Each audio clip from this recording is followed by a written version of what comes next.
আসসালামু আলাইকুম everyone, welcome to NNZ family Malaysia. আশা করছি আপনারা সবাই অনেক বেশি ভালো আছেন। আমরাও সবাই অনেক বেশি ভালো আছি আল্লাহর রহমতে, আপনাদের দোয়ায়।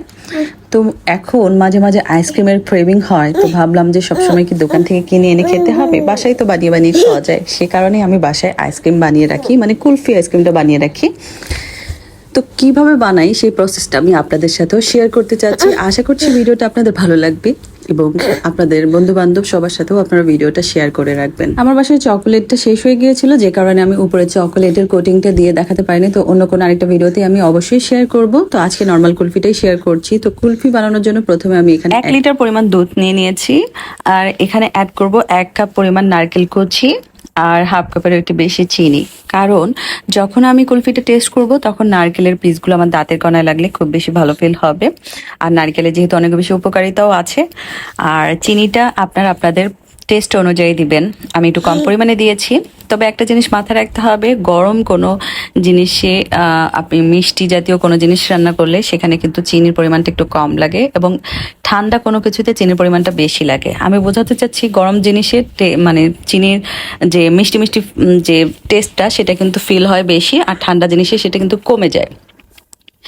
এখন আমি ঘনত্ব তৈরি করার জন্য একটু ঠান্ডা পানিতে 1 চামচ কর্নফ্লাওয়ার ব্যবহার করছি। আপনারা চাইলে কিন্তু এই দুধটা জাল করে করে ঘন করে ফেলতে পারেন, অথবা পাউডার মিল্ক অ্যাড করেও ঘন করতে পারেন। তো আমি খুব কম সময়ের মধ্যে বানাতে চাচ্ছি, সে কারণে কর্নফ্লাওয়ার অ্যাড করছি যাতে এটাতে ঘনত্ব তৈরি হয়। মনে রাখবেন, এই তরলটাকে আপনি যত বেশি ঘন করে করতে পারবেন আইসক্রিমটা তত দেরিতে মেল্ট হবে, আর যত বেশি পাতলা করবেন তত তাড়াতাড়ি আইসক্রিমটা মেল্ট হবে।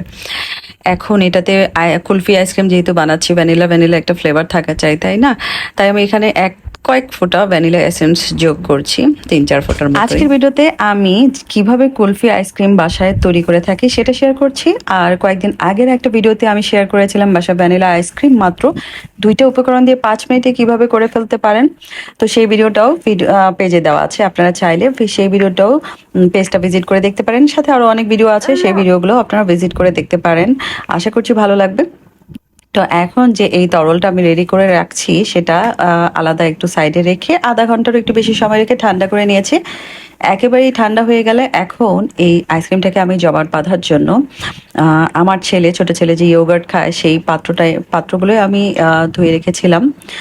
তো কুলফি আইসক্রিমের শেপে আমার এটা ভালো লেগেছিল, সে কারণে এখানে কুলফি জমাবোর জন্য নর্মালি এটাতেই আমি কুলফি জমাই, কোনো আইসক্রিমের মোল্ড ব্যবহার করি না।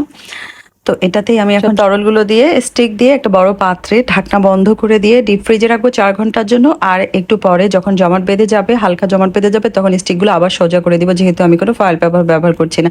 আর দেখতে কেমন হচ্ছিল তা ভিডিও শুরুতেই দেখেছেন। তো সবাই ভালো থাকবেন, আল্লাহ হাফেজ।